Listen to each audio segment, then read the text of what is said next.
Hello, ladies and gentlemen, and welcome to the second episode of Behind the Beard. My name is Coleslaw.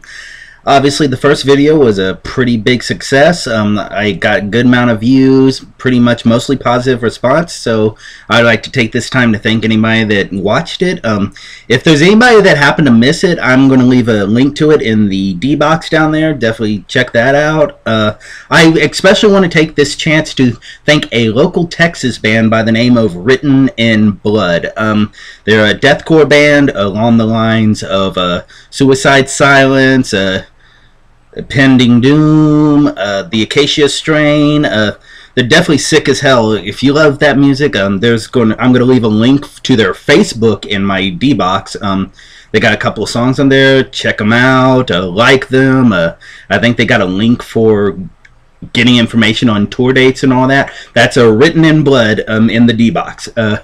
With that out of the way, I would like to go ahead and get into the main meat of this video, which is where we're going to discuss a little independent film. I don't know, maybe one or two people have heard about it.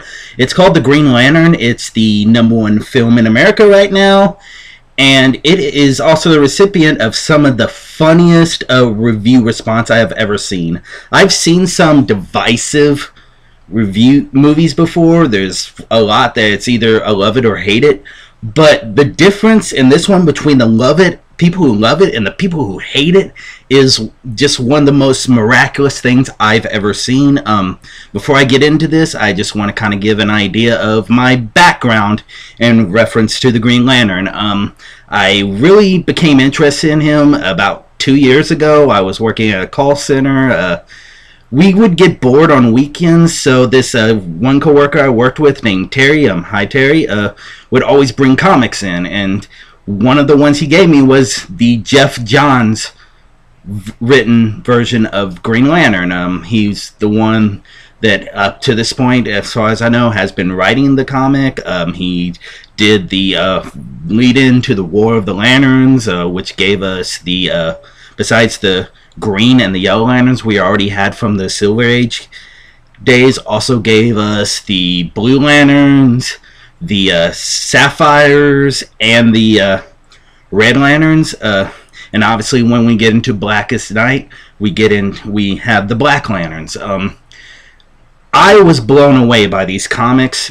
It was like everything I wanted in a comic. It had the sci-fi element to it. It had a hero in Hal Jordan that not only was someone that I could look up to and want to be like, but had that vulnerability in just trying to live up to the responsibility of being a Green Lantern that just compelled me. It was very well written. The characters were great, and I just loved it. Well, around that time, they also started seriously talking about making a Green Lantern film, which obviously, with this recent revelation, I was excited about it.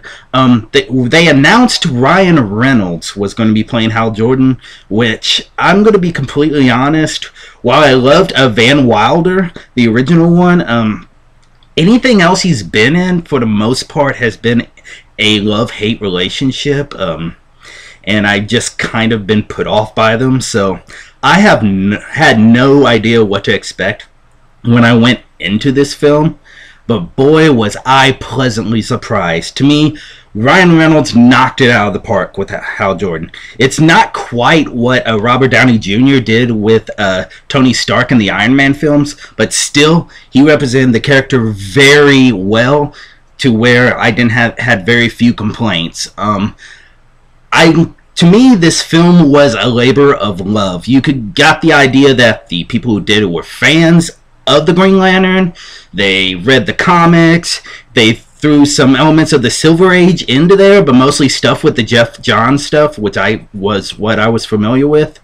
They did do a few inaccuracies with the villains, Hector Hammond and Parallax, but that's okay. The Hector Hammond stuff, I'm willing to let go, because despite what some people will try to convince you, to me, Hector Hammond's not that important to the storyline.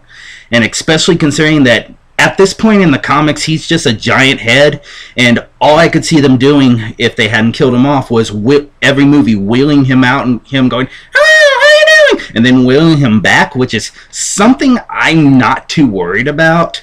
And then in terms of killing off Parallax, that's okay, because he ultimately filled out the big picture and is leading into the next film where they give a hint that it's going to be Sinestro turning into the Yellow Lantern and being the villain in the next film, which, if you get a chance, stay after the credits.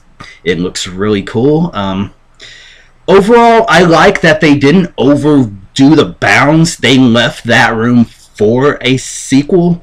They only really concentrated on Hal Jordan and the two villains, Carol Ferris, Kilowog. All those, while they had their moments to shine, kind of stood in the background, which that's okay with me. And plus, the movie only took place on Earth and Oa, which I'm fine with that, because that leaves room to show the other planets in future movies and show the other sectors. Overall, I was very pleased with the product that was put out, which brings me into that divide I was talking about earlier.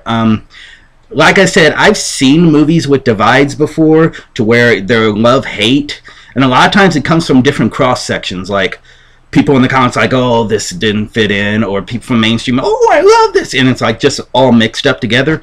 This one is very clear. There's the mainstream people that absolutely hate this movie.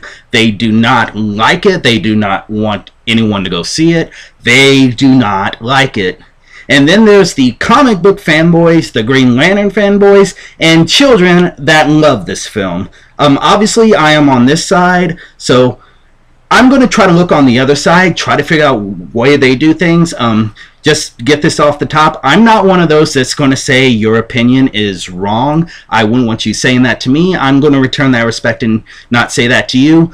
So I'm going to try to figure out why this side is so just adamant that you do not need to see this movie. And the only thing I as a fan can really come up with is one thing.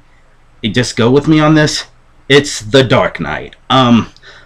Obviously, this is a movie that has got a real strong response. A lot of people are calling it the blueprint of how comic book movies need to be done nowadays. They're calling it the greatest comic book movie of all time, which I personally do not share that opinion. I'll do a video on that later, maybe bringing a few friends in. But to me, putting The Dark Knight up here has kind of led to a duality, a catch-22, if you will. On one hand, up to this point, we've seen the good part of The Dark Knight, in that it's made every comic book movie after it raise its standard. To me, really, the only one comic book movie that I've heard that's just straight bad since The Dark Knight came out was Jonah Hex, even though I wasn't too big a fan of Kick-Ass, but that still had its good points. Overall, it looks like what is required from a comic book movie got raised by The Dark Knight, so that's the positive aspect. With Green Lantern, I think we're finally getting to see the dark side of The Dark Knight. To me, like I said, a lot of people view it as the blueprint, and to them, especially being a DC movie, being a big DC movie, it needed to reach that standard. And obviously, I wasn't expecting another Dark Knight. Hal Jordan's way different from Bruce Wayne. Obviously, to me, Green Lantern is supposed to be more fun, and it's that mentality to me that killed the movie and the mainstream ideas. So if you're trying to decide if you want to see this movie, if you're on the mainstream side, you may not see why this side loves it so much, but this side hates it so much. I say go see it, form your own opinion. Well, I'm running out of time, so I'm going to go ahead and cut this short. Definitely, if you have your own opinions on the Green Lantern and everything going on around it, leave comments. I highly encourage that. This is Coleslaw. That is my opinion. If you don't like it, form your own. Thank you, everybody, and good night.